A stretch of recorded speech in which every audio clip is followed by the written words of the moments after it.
Hello student, ಈ ಒಂದು ವಿಡಿಯೋದಲ್ಲಿ ನಾವು ನಿಮ್ಮ ಬಿಕಾಂ 4th ಸೆಮಿಸ್ಟರ್ ನಲ್ಲಿ ಬರುವಂತಹ ಕಮರ್ಷಿಯಲ್ ಅರ್ಥಮೆಟಿಕ್ ಗೆ ಸಂಬಂಧಪಟ್ಟಂತೆ 6ನೇ ಮೆಥಡ್ ಸರೆಂಡರ್ ವ್ಯಾಲ್ಯೂ ಯಾವ ರೀತಿ ಕ್ಯಾಲ್ಕುಲೇಷನ್ ಮಾಡಬೇಕು ಅನ್ನೋದನ್ನ ಎರಡು ಎಕ್ಸಾಂಪಲ್ ಮೂಲಕ ನಾವು ಅಂಡರ್ಸ್ಟ್ಯಾಂಡ್ ಮಾಡ್ಕೊಳ್ಳೋಣ.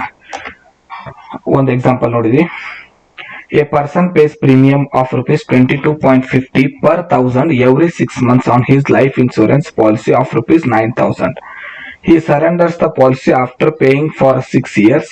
What amount does he get if the surrender value is 35% of the premium paid less first year premium paid?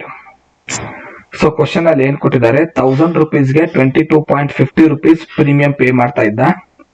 6 months ಒಮ್ಮೆ ಅಂದ್ರೆ ವರ್ಷಕ್ಕೆ 2 ಸಲ ಪ್ರೀಮಿಯಂ ಪೇ ಮಾಡ್ತಾ ಇದ್ದ. Life insurance policy total amount 9,000. ಅದನ್ನ ಸರೆಂಡರ್ ಅಂದ್ರೆ ಪಾಲಿಸಿ ಕ್ಯಾನ್ಸಲ್ ಮಾಡಿ ಅಮೌಂಟ್ ಮುಂದೆ ಕಟ್ಟೋಕ್ ಆಗೋದಿಲ್ಲ ಅಂತ ಕ್ಯಾನ್ಸಲ್ ಮಾಡಿಸಿ ಸರೆಂಡರ್ ಮಾಡಿ ಆಗಿರೋ ಅಮೌಂಟ್ ನ ಈಗಿರುವಂತ ಅಮೌಂಟ್ ಕಲೆಕ್ಟ್ ಮಾಡ್ತಾ ಇದ್ದಾನೆ.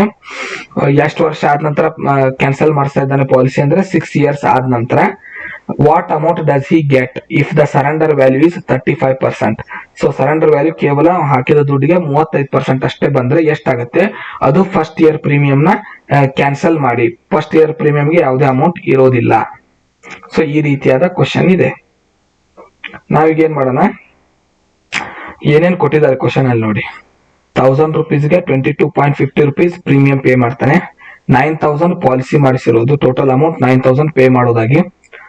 6 years ಆಲ್ರೆಡಿ ಪ್ರೀಮಿಯಂ ಕಟ್ಟಿದ್ದಾನೆ. 35% ಇದರಲ್ಲಿ ಡಿಡಕ್ಷನ್ ಆಗುತ್ತೆ.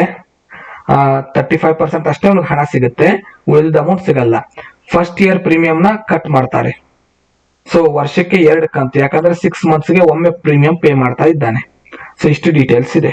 ನಾವು ಸರೆಂಡರ್ ವ್ಯಾಲ್ಯೂನ ಕಂಡುಹಿಡಿಯಬೇಕು. ಟೋಟಲ್ ಪ್ರೀಮಿಯಂ ಪೇಡ್ ಇನ್ 6 years.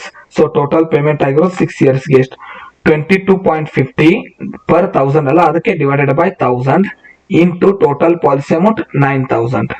ಸೊ ಮಾಡ್ಕೊಂಡಾಗ 202.5 ಬರುತ್ತೆ. 202.5 ಇಂಟು ಟೋಟಲ್ ಕಂತು ಎಷ್ಟು ಕಟ್ಟಿರೋದು 6 months ಒಮ್ಮೆ, ಹಾಗೆ 6 years. ಸೊ ವರ್ಷಕ್ಕೆ 2 ಕಂತಂತೆ 6 ವರ್ಷ, 6 ವರ್ಷ ಅಂತಂದ್ರೆ 12 ಕಂತು ಕಟ್ಟಿದ್ದಾನೆ. ಆದ್ರೆ ಫಸ್ಟ್ ಇಯರ್ ಯಾವುದೇ ಪ್ರೀಮಿಯಂ ಅಮೌಂಟ್ ನ ಕನ್ಸಿಡರ್ ಮಾಡಬಾರ್ದು. 1 ವರ್ಷ ಫಸ್ಟ್ ಇಯರ್ ಅಂದ್ರೆ 1ನೇ ವರ್ಷಕ್ಕೆ 2 ಕಂತು ಕ್ಯಾನ್ಸಲ್ ಆಗಬೇಕು. 12 ಕಂತಿನಲ್ಲಿ 2 ಕಂತು ಕ್ಯಾನ್ಸಲ್ ಆದ್ರೆ ಅವನು 10 ಕಂತು ಪೇ ಮಾಡಿದಾನೆ. ಸೊ 10 ಕಂತಿನ ಇದು 1 ಕಂತಿನ ಪೇಮೆಂಟ್ ಅಮೌಂಟ್ ಕಂಡಿದ್ವಿ. ಪ್ರೀಮಿಯಂ 1 ಕಂತಿಗೆ 1000 rupeesಗೆ 22.50 ಪೇ ಮಾಡೋದು. ಪಾಲಿಸಿ ಅಮೌಂಟ್ ಎಷ್ಟು ಇದೆ? 9,000ಗೆ ಎಷ್ಟು ಪ್ರೀಮಿಯಂ ಪೇ ಮಾಡಿದ್ದಾನೆ? 202.5 ಎವ್ರಿ ಕಂತ ಒಂದು. ಅದು ಇಲ್ಲಿರೋ 22.50 ಏನಂದ್ರೆ 1000 ರೂಪಾಯಿಗೆ 22 ರೂಪಾಯಿ ಕಂತು ಕಟ್ಟಬೇಕು. 9,000 ರೂಪಾಯಿ ಪಾಲಿಸಿ, ಅದಕ್ಕೆ ಎಷ್ಟು ಕಟ್ಟಬೇಕು? 202.5 ಕಟ್ಟಬೇಕು. 202.5ಗೆ ಇಂಟು 10 ಯಾಕೆ ಮಾಡಿದೀವಿ? ಇದು ಸರೆಂಡರ್ ವ್ಯಾಲ್ಯೂ ಕಂಡುಹಿಡಿಯೋದಕ್ಕೋಸ್ಕರ 2025. ಸೊ ಇದು ಟೋಟಲ್ ನಾವು ಪೇ ಮಾಡಿರೋ ಅಮೌಂಟ್ ಆಯ್ತು. 35% ಅಷ್ಟೇ ಹಣ ಸಿಗುತ್ತೆ. 2025 ಮೇಲೆ 35% ಮಾಡಿದ್ರೆ 708.75 ಅಷ್ಟೇ ಆತನಿಗೆ ಅಮೌಂಟ್ ಸಿಗೋದು. ಇದು ಸರೆಂಡರ್ ವ್ಯಾಲ್ಯೂ. ಇನ್ನೊಂದು ಎಕ್ಸಾಂಪಲ್ ನೋಡಿ, ಈ ಸಲ ಅರ್ಥ ಆಗುತ್ತೆ. A person pays a premium of rupees 30 per 600. So 600 ರೂಪಾಯಿಗೆ 30 ರೂಪಾಯಿ ಅವನು ಪ್ರೀಮಿಯಂ ಕಟ್ಟಬೇಕು. On his life insurance policy ಎಷ್ಟರದಿದೆ? 15,000 rupees ಪಾಲಿಸಿ ಇದೆ. He surrenders the policy after paying premium of 8 years. So 8 ವರ್ಷದ ಪ್ರೀಮಿಯಂ ಕಟ್ಟಿದ ನಂತರ ಆತ ತನ್ನ ಪಾಲಿಸಿನ ಸರೆಂಡರ್ ಮಾಡ್ತಾ ಇದ್ದಾನೆ. What amount does he get if the surrender value is 40%? 40% surrender value ಇದ್ರೆ ಅವ್ನಿಗೆ ಎಷ್ಟು ಸಿಗುತ್ತೆ? ಫಸ್ಟ್ ಇಯರ್ ಪ್ರೀಮಿಯಂ ನ ನಾವು ಮೈನಸ್ ಮಾಡಬೇಕು. ಸೊ ಈ ಕ್ವಶನ್ ಅಲ್ಲಿ ಇರೋದು 600 ರೂಪಾಯಿಗೆ 30 ರೂಪಾಯಿ ಹಣ ಪೇ ಮಾಡ್ಬೇಕು ಅವನು. 15,000 ರೂಪಾಯಿ ಪಾಲಿಸಿಗೆ ಎಷ್ಟಾಗುತ್ತೆ? ಇದನ್ನ ಕಂಡು ಹಿಡಿದ ನಂತರ ಎಷ್ಟು ವರ್ಷ ಅವನು ಪೇ ಮಾಡಿದ್ದಾನೆ? 8 ವರ್ಷ. ಸೊ ಪ್ರತಿಯೊಂದು ಕಂತು ಏನಂದ್ರೆ ಇಯರ್ಲಿ ಇದೆ, ಎವ್ರಿ ಇಯರ್ ಅಂತ ಇದೆ. ಸೊ ಆಗಲೇ ಎವ್ರಿ 6 month ಅಂತ ಇತ್ತು, ವರ್ಷಕ್ಕೆ 2 ಕಂತು. ಎವ್ರಿ ಇಯರ್ ಅಂದ್ರೆ ವರ್ಷಕ್ಕೆ 1 ಕಂತು. ಸರೆಂಡರ್ ವ್ಯಾಲ್ಯೂ 40% ಇದೆ, ಇಷ್ಟು ಕೊಟ್ಟಿದ್ದಾರೆ. So total premium paid 8 years, 30 divided by 600 ಅಂದ್ರೆ 30 ರೂಪಾಯಿ ಪ್ರತಿ 600 ರೂಪಾಯಿಗೆ. 15,000ಕ್ಕೆ ಎಷ್ಟಾಗುತ್ತೆ? 750 ಆಗುತ್ತೆ. ಎಷ್ಟು ಕಂತು ಕಟ್ಟಿದ್ದಾನೆ ಅದನ್ನ ಇಂಟು ಮಾಡಬೇಕು. So 8 years ಕಟ್ಟಿದ್ದಾನೆ. 1ನೇ ವರ್ಷದ ಕಂತಿಗೆ ಪ್ರೀಮಿಯಂ ರಿಟರ್ನ್ ಬರಲ್ಲ. ಸೊ 1ನೇ ವರ್ಷದ ಲೆಸ್ ಮಾಡಿದ್ರೆ 750 ಇಂಟು 7 ಮಾಡಿದ್ರೆ 5,250. ಸೊ ಅವ್ನಿಗೆ ಸಿಗೋ ಸರೆಂಡರ್ ವ್ಯಾಲ್ಯೂ 40%.